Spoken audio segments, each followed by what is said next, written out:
Russian Travel Guide HD.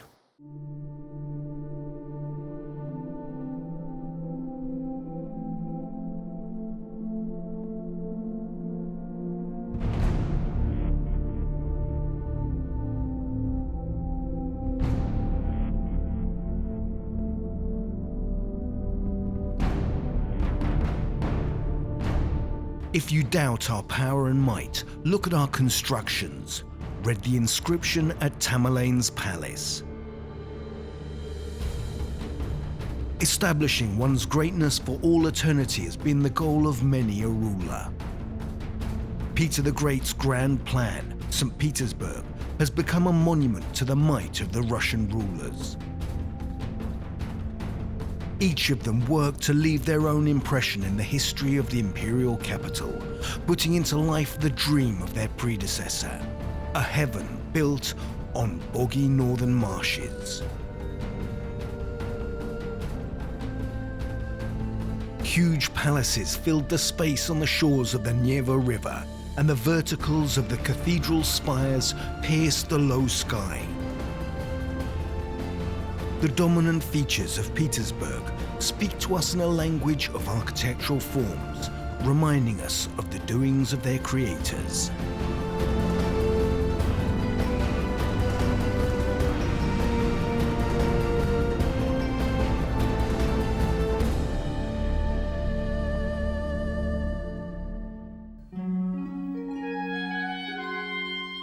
The Peter and Paul Cathedral. The main symbol of St. Petersburg, the place where the city was founded. It retained the title of the highest dominant feature for almost 300 years. Its gold angel hovers over St. Petersburg at a height of 122.5 meters. Peter the Great wanted the cathedral's bell tower to be taller than Moscow's churches. That was a requirement of the capital status of the new city.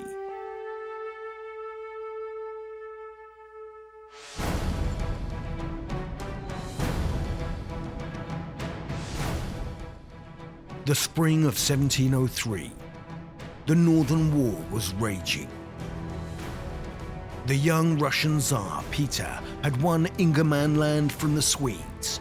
He desperately needed an outlet onto the Baltic. He could already imagine how a fort would be built, how he would trade with Europe, how he would turn his state into a mighty empire. And his first step was to lay the foundation stone for a fortress in the mouth of the Neva River. Peter named the fortress after St. Peter and St. Paul. He rushed the builders. The earth embankments sprang up fast. Military actions continued close by. But a fortress without a church is like a body without a spirit, and soon a cathedral appeared in the center of the fortification. Initially it was made of wood. Later it would be built in stone to last for centuries. The new cathedral has nothing in common with Russian church architecture. Its square building is typical of Western European architecture. And this would become a symbol of the coming changes across Russia. The style of the cathedral is what would later become known as Petrivine Baroque, a distinct translation into Russia from the language of European Baroque. A festivity, but with a marked clarity in its lines. The architect Domenico Trezzini was able to carry out Peter's plan whilst avoiding literal copying of what was being done in Europe. The status of the main cathedral was only passed on by the Peter and Paul Cathedral to St. Isaac's Cathedral in 1858. This is a dominant architectural feature in St. Petersburg. It's not the tallest at 101 meters, but it's undoubtedly the most monumental. Construction began on the cathedral under Alexander I, who defeated Napoleon. As a ruler, he also managed to define the period of his rule with his own architectural style. Auguste Montferrand's creation is a striking example of Alexandrine classicism, which references the noble forms of antiquity.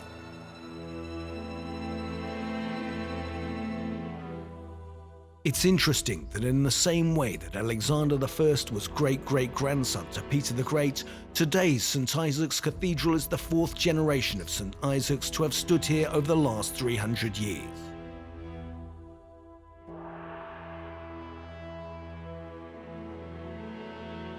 Originally, it was a small wooden church where Peter the Great married Catherine I.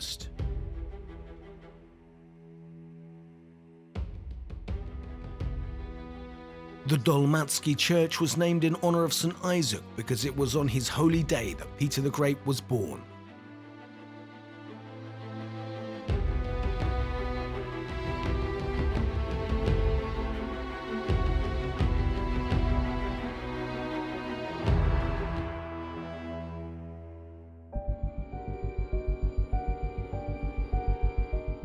Did Peter think when he was building the first fortress here that he was creating a new capital for his state?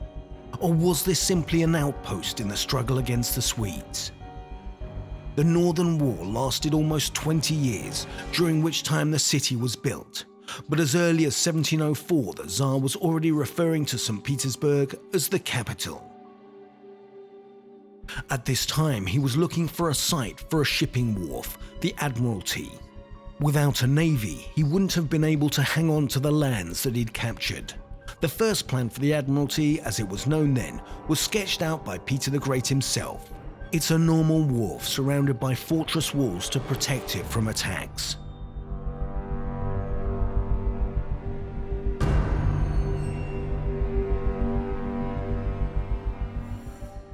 Inside there were smitheries, workshops and covered berths for the construction of ships. At the centre of the fortress towered a wooden spire, topped with a wind vane in the form of a ship.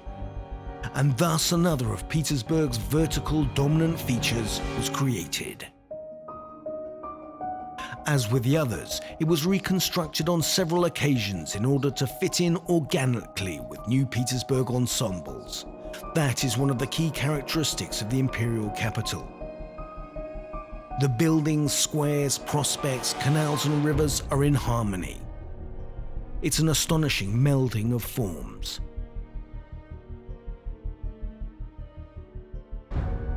But it wasn't easy to achieve.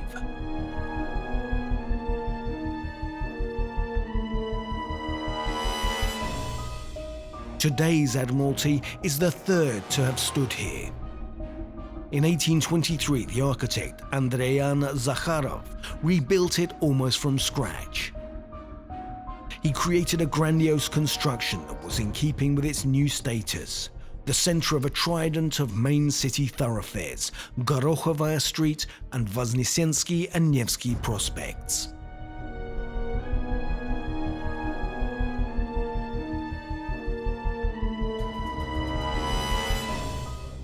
The road to Nevsky Monastery, that was Nevsky Prospect's first name. Its purpose, after all, was to link the two main centers of the new capital, the military-political center, the Admiralty, and the spiritual center, the Alexander Nevsky Monastery. The prospect was built from its two ends simultaneously, from the Admiralty by Swedish prisoners and from the monastery by the monks. They were to meet where the two perspectives were supposed to intersect, by the Bolshaya Novgorodskaya Road, which is now Ligovsky Prospect. There was a mistake in the calculations, however, and Nevsky now has a kink. They say that Peter the Great was so infuriated by this that he ordered that all the monks be whipped at the intersection point. It's one of the city's most famous legends. And Nevsky itself today is legendary. The main thoroughfare of a great city has developed over 3 centuries into a magnificent ensemble, ranging from the modern of the glass tower of the Zinga building to the horse statues by Klot on Anichkov Bridge.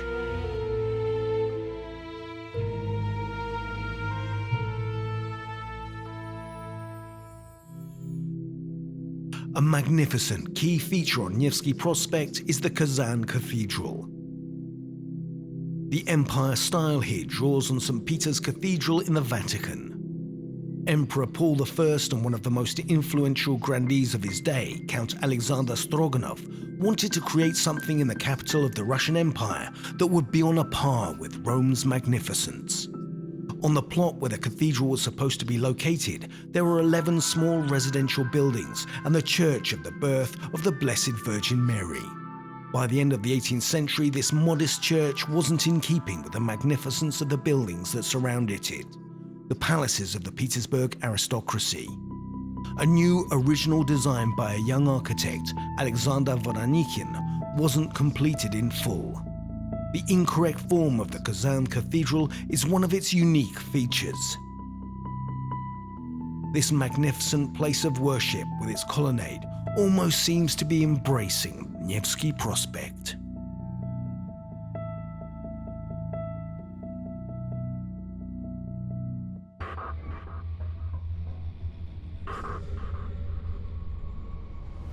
Each dominant feature in the imperial capital bears a sacral meaning. Thus, Nevsky's final point, the Alexander Nevsky Monastery, wasn't just intended as a spiritual center. According to legend, where the Monastyrka River flows into the Neva River is where the forces of the saintly prince Alexander Nevsky defeated the Swedes in 1240. The monastery, then, is another reminder of national victories.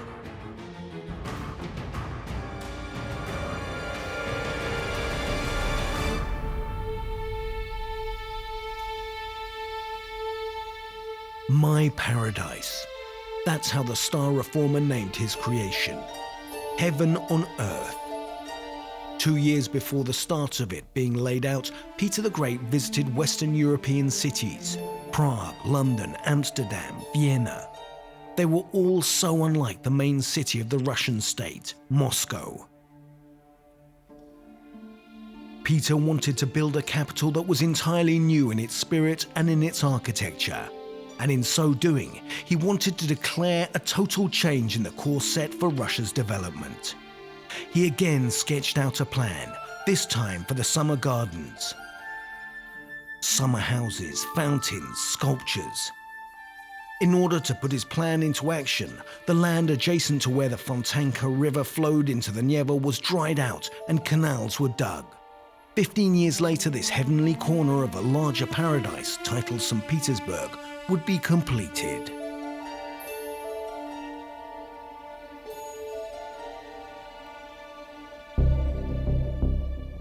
Peter's opponent, the Swedish King Charles XII, haughtily noted, "Let the Tsar occupy himself with the vain task of building a city, and we shall take the honor of capturing it." He tried to do so in 1708, sending 14,000 soldiers and 22 ships against Petersburg. But the Russian forces stopped the enemy. Peter would never give his paradise away to anyone.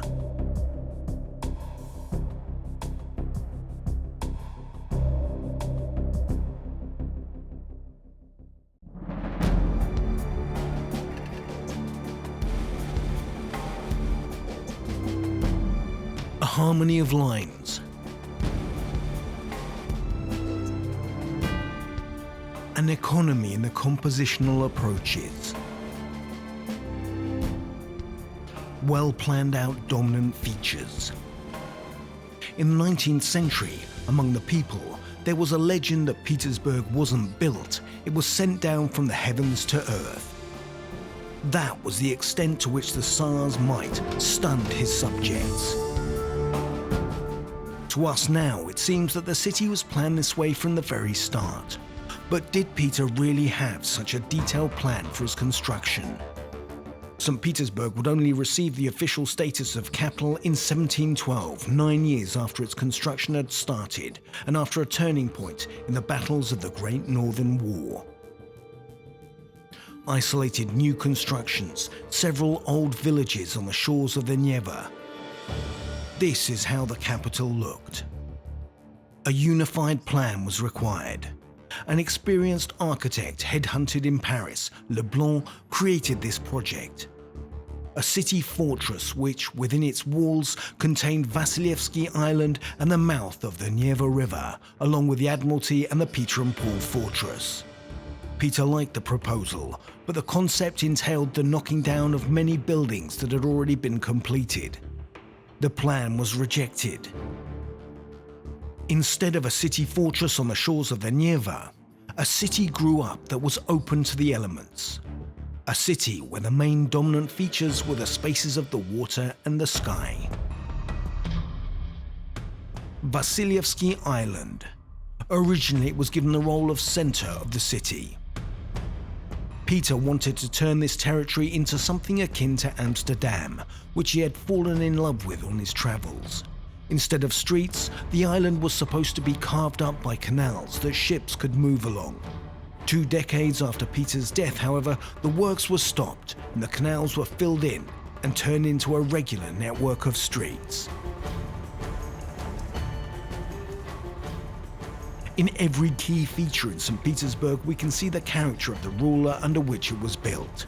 The main element on Vasilievsky Island is the architectural ensemble of the Spit. It clearly reflects the ideas of Alexander I. This emperor, who came to power a half-century after Peter and defeated Napoleon, admired the simplicity of the ancients and their magnificence. The shape of the stock exchange building copies the contours of an ancient Greek temple. The rostral columns reference the traditions of ancient Rome. This period in architecture has become known to history as Alexandrine Classicism. The meanings of Petersburg's dominant features differ. Primarily, however, they are symbols of triumph.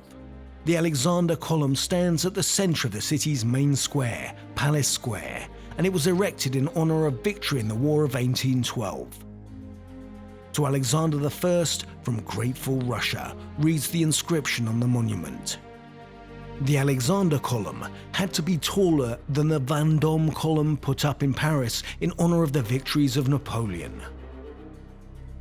In fact, this masterpiece by Montferrand became the tallest monolithic column in the world, peaking at 47.5 meters. According to legend, Emperor Nicholas I, who initiated the construction, wanted the sculptor to give the face of the angel the features of his brother, Alexander I. This vertical completed the composition of Palace Square. The ensemble here was built up over the course of a century and a half. There is another key feature of imperial might here, the Winter Palace.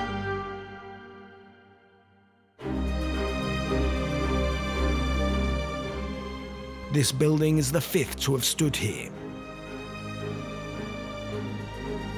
The first was built in 1712 for Peter the Great and comprised a 2-story wooden house.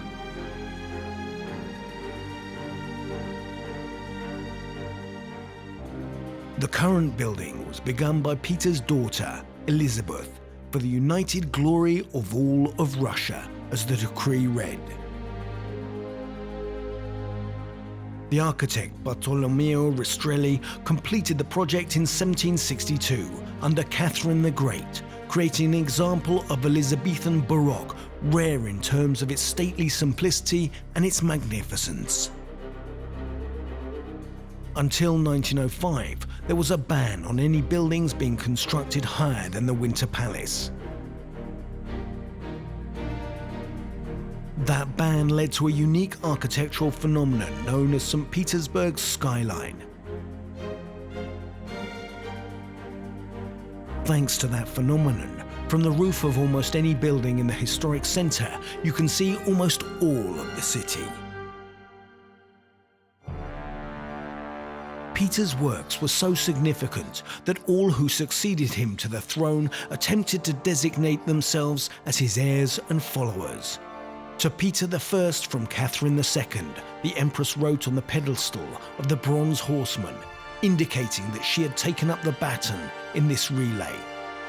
The monument, a dominant element on Senate Square, is a tribute to the Tsar civilizer. Falconet's sculpture is modelled after the ideas of the Enlightenment educators Diderot and Voltaire. This is not a monument to one military ruler from another. It's a symbol of the triumph of common sense over world nature. But it wasn't just the elements, the wind and the water, that resisted the will of the rulers and their architects. One of the most famous geometrical harmonies in Petersburg, the three-rays system, was achieved in a struggle with an element: fire. In 1736 and 1737, there were terrible fires in Petersburg.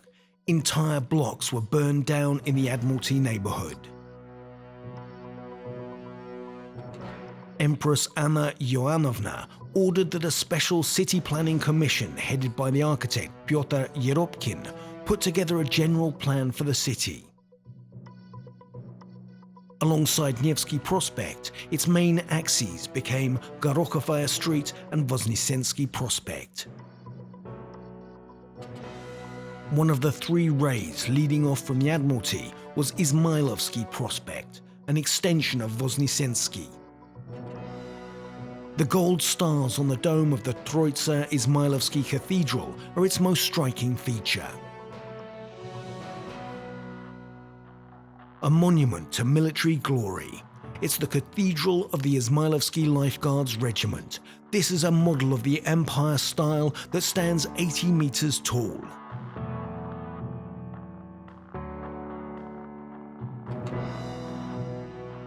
The Empire style became definitive for the city, setting the main tones in the harmonious ensembles, notes of magnificence and severity.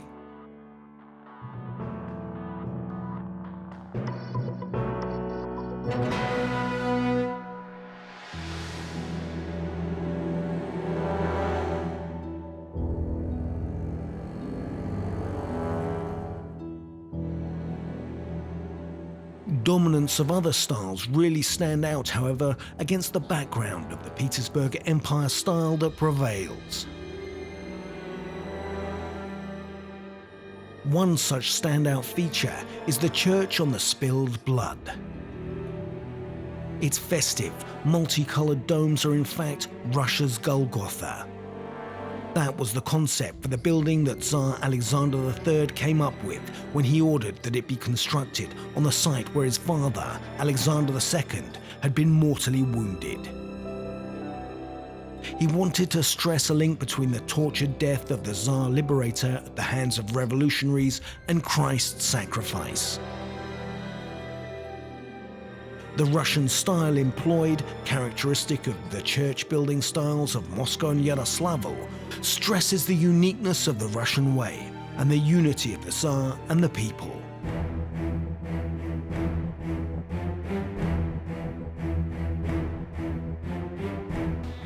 The Mikhailovsky Fortress, the place where another Russian emperor, Paul I, died. This dominance also contrasts with the Empire style, but in an entirely different way. Like a medieval Western European castle, it's almost a portrait of its main author, Emperor Paul. A master of the Order of Malta, stubborn but also a romantic, he disliked the Winter Palace and spent years building this new residence, entirely different in spirit and style. He only lived here for 40 days, however. Paul I erected his own monument to Peter the Great. He wrote on the pedestal, "From grandson to grandfather." He also wanted to go down in history as a great reformer.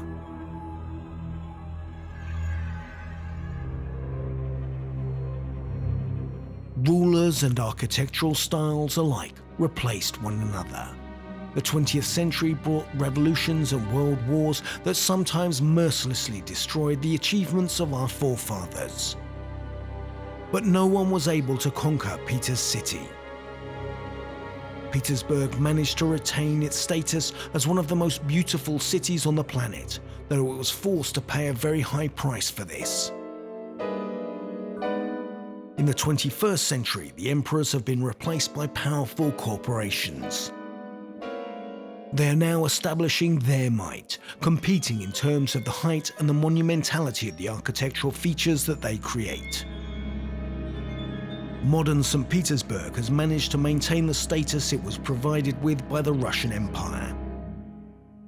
Its latest gigantic dominant feature is made of glass, metal and concrete, the Lachta Center, the tallest building in Europe at 462 meters. Its architect, however, managed to meet the main rule of Peter's city, to maintain the harmony of the different elements in a single chord. The shaft of the glass skyscraper, the bend of the suspension bridge over the Petrovsky Channel, and the giant stadium recalling a spaceship. This ensemble is a fitting expression of the architecture of a new era.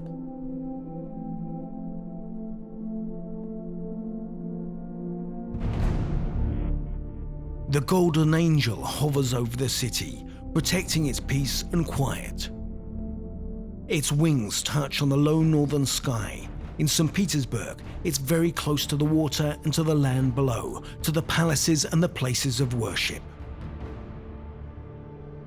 The Peter and Paul Fortress has maintained its status as the key feature in the city, a historical dominant and the first of its kind in St. Petersburg. It contains all those whose will shaped the imperial capital, Peter I and his heirs. A dominant standing over a burial vault, a tradition that has existed since the days of the Egyptian pyramids. St. Peter's city developed over the course of 3 centuries to become a unified whole, multifaceted but with an astonishing harmony. A dream of a city paradise that has become a reality.